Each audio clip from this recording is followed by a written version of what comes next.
Welcome to the Straight Shootin' View. Hey, what's up, peeps? My name is Straight Shootin LJA, and welcome to another episode of the Straight Shootin' View. Now, a couple of things actually I want to get into, and that's idiotic racists on social media and parasitic media laziness. Now, I'm going to take both of these subjects on at once because they do intertwine with each other. Now, for me, they're like racists on social media are some of the most cowardly cretins that walk God's green earth.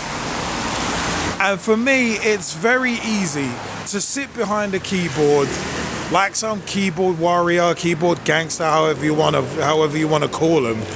But basically, these guys are idiots, and it's very easy to shoot your mouths off and bury someone based on, like, from behind the keyboard. And it's stuff that most people wouldn't say to someone's face. Now, the reason I mention this first and foremost is because Marcus Rashford, the hero he has been in the absence of this idiotic government. And if you want my views on the government, the Straight Shootin' Rants is on my Instagram page, Liam, Liam_LJA_Angel with 2 L's. The Straight Shootin' Rants is where I go political, so I won't bore you with it here. But Marcus Rashford has been the hero that Boris Johnson should have been, and disgracefully has not been.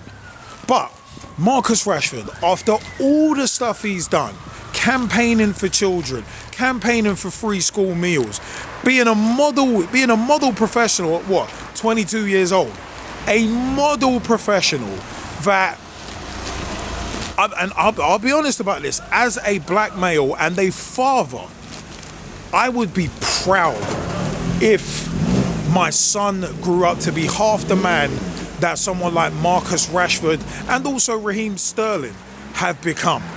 I would be proud of that. But instead, what have you got? You've got these idiots on social media racially abusing him. How can you abuse Marcus Rashford after everything he's done? Disgraceful. Utterly disgraceful. But you know what? He's not even been the only one recently. Anthony Martial, Reece James, and this one of them was like Tuanzebe at Man United as well. And it's like,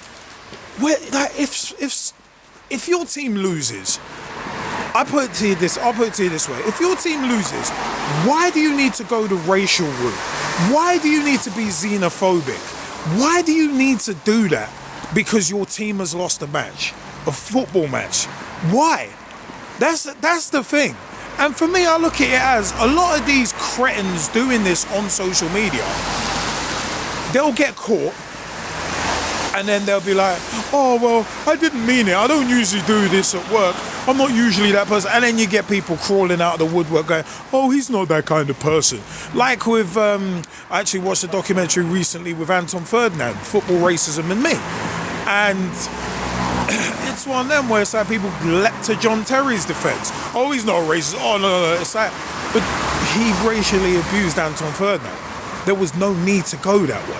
So you look at it like that and you think to yourself, just why do you need to do that? Why do you feel the need to do that? Is there that much hate in your heart? And you feel that stifled by whether it's the job you do, the wife you've got, the sex you ain't getting, whatever. You feel that stifled and that unhappy within yourself that it feels good to go and racially abuse someone on social media. Or just racially abuse someone, just period. It's just disgraceful. And for me, the sad thing is the powers that be in football never ever step up on this. Or if they do, very, very rarely. And they don't step up in an appropriate fashion. It's one of them where it's just like, oh, here's a few £100,000 fine. Here's a couple of grand fine. Oh, well, our rules aren't really set up for this. Well, set them up then. Set up your rules like that. Because at the end of the day, you can't allow this to keep going on. And to me, it's really unfair when players basically or people in general have to take themselves off social media because of the abuse they're getting. That's not fair. Social media should be for everyone. It shouldn't be, oh, if you're black, you might want to stay off it because you're going to get racially abused every now and then. No, it shouldn't be that way. And it's sad that we live in a world where it still is that way. And some have said, yeah, there should be government kind of regulation on it. And yeah, there should be. There should be laws against racism, xenophobia, homophobia, because it's all verbal abuse, physical abuse that affects people's mental health. So if it's detrimental to people's mental health, then yeah, of course there should be like draconian sanctions against it. Draconian sanctions. Not just a little slap on the wrist, a little talking to, or they've given an apology and then it's done. No. These punishments need to be draconian because you need to send the message. You need to send the message that it's not acceptable and it won't be accepted. We're supposed to live in this diverse society. And but one thing that Brexit Britain has shown is that over the past 4 or 5 years, and it's just as bad in America, so we have no moral high ground. It's one of them it's shown that seamy underbelly of racism and xenophobia. It's really come back to the surface. It's always bubbled under. Let's not get that twisted. It always has. It really always has. And for me, tying into the second thing that I wanted to talk about what I call the parasitic media. For those of you who have listened to Pitch Talk shows for a number of years, yeah, you will have heard me say the phrase parasitic media for a long time. And for me, the media, what a lot of their problem is that they don't offer context. And in the words of Eric Bischoff, context is king.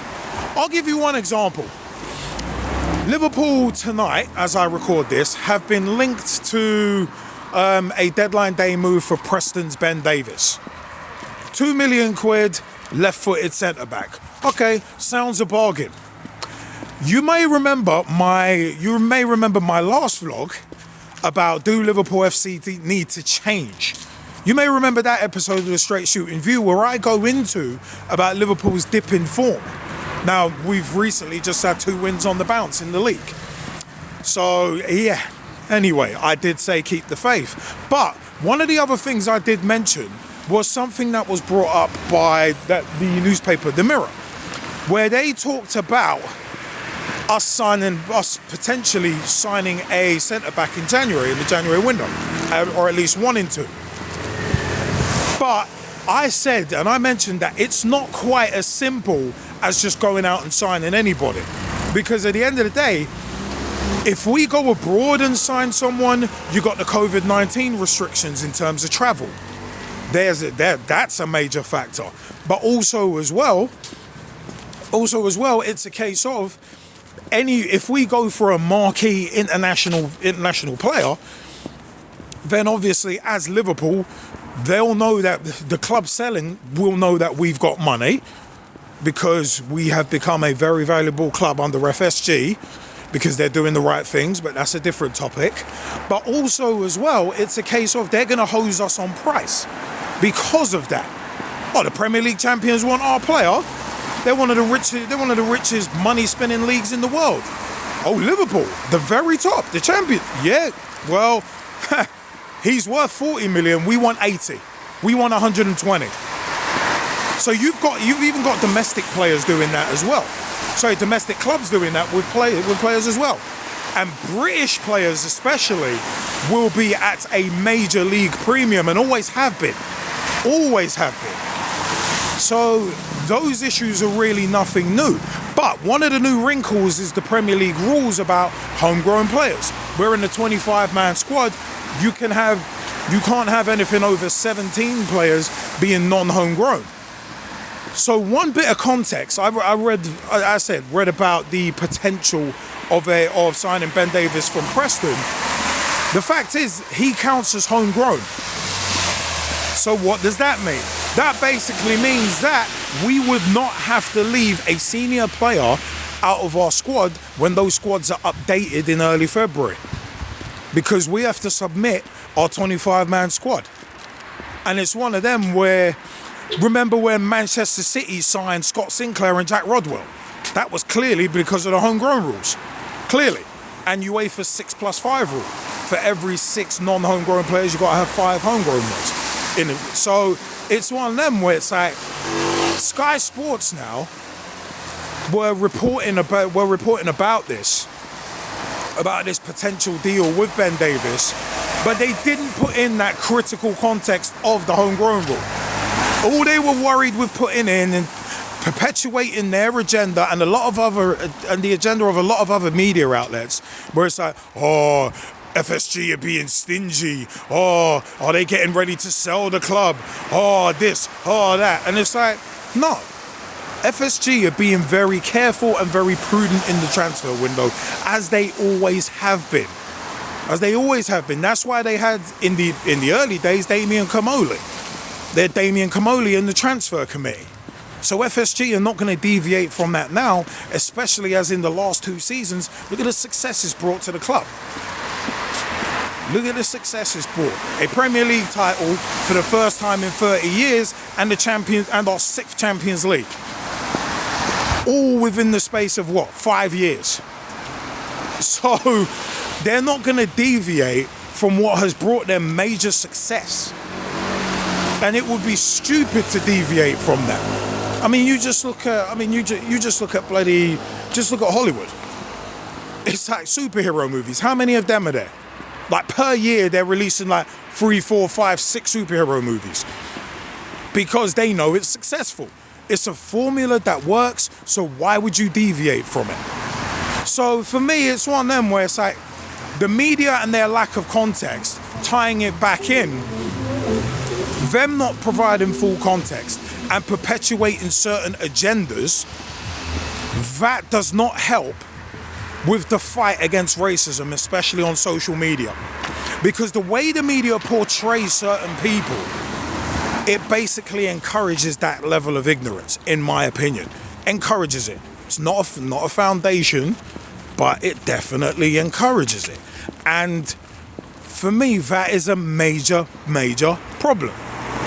Because when you've got these big, legit news media outlets portraying young black men in a certain way, portraying them that they're always all about the bling bling and going out and trying to get girls and wasting their money, like say your Sean Wright Phillipses or your Jermaine Pennants, it's one of them where it's like when you perpetuate that kind of image, it basically manipulates people's perception of that group of people.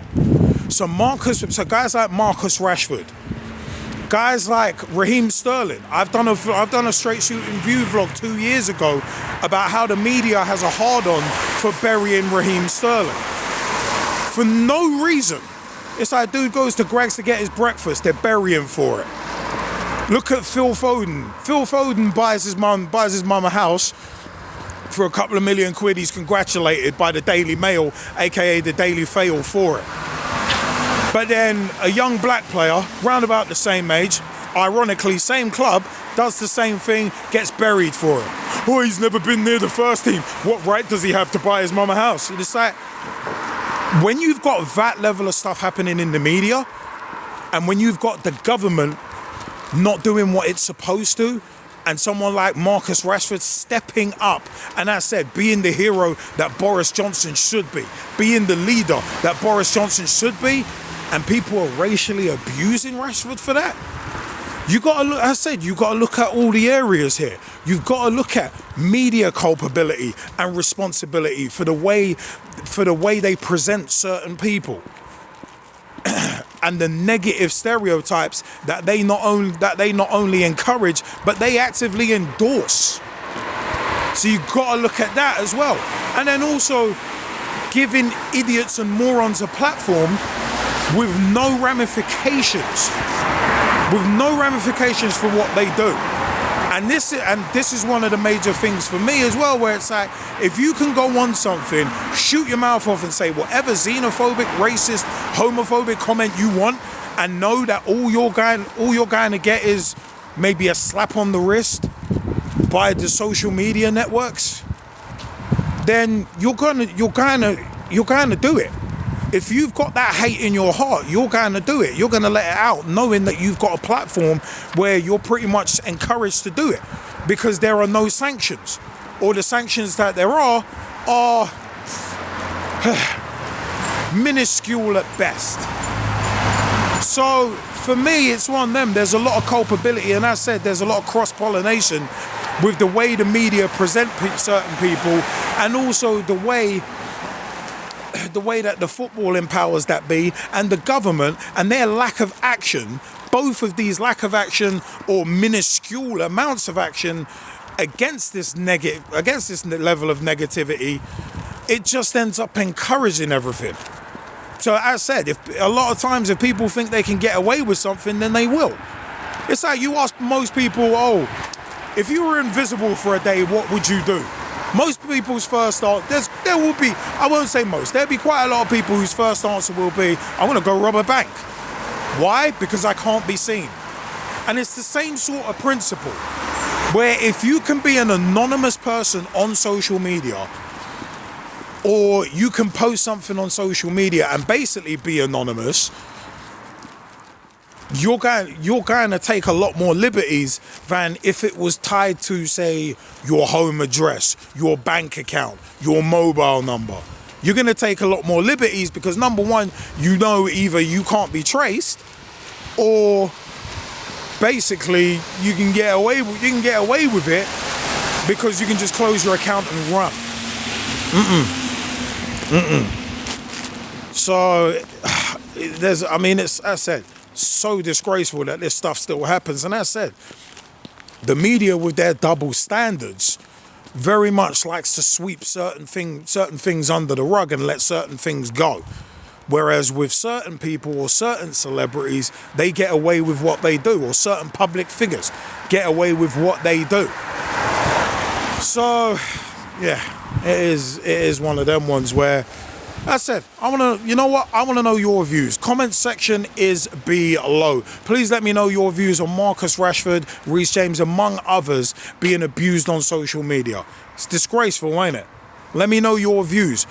Do the footballing powers that be need to step up and do more in terms of punishments? Do the government need to step in and do something as well? For me, the answer to both those questions is yes. And also, does the media have a major part to play in the way they present certain people? And do they manipulate perception and make people think of certain individuals and entities in a negative fashion? Let me know your views. Comment section is down below. Remember, youtube.com/Pitch Talk. Catch all of the episodes of the Straight Shooting View, Coaching with JBK, and also 5 Minutes with the G as well. So shout outs to the G Man and JBK too. Israel Lemon was also at Pitch Talk on Instagram and on Twitter as well. Catch our stuff there. Tweet with us, follow us, see what we're up to on Twitter. Facebook.com/Pitch Talk as well. Become a fan, become a friend, become a member of the group too. We're everywhere. We're trying to be everywhere. Remember, we've got audio versions of these vlogs of our vlogs as well on Podomatic, iTunes, aka Google, aka Apple Podcast, also Google Podcasts, Spotify, we're also on as well. So Podomatic, Google Podcasts, Apple Podcasts, Spotify, we're there, man. Also add that RSS feed of ours to Player FM, so you can get the latest Pitch Talk vlogs as audio as well. If you ain't got time to sit down and watch a video, listen to the audio too on the Pitch Talk podcast.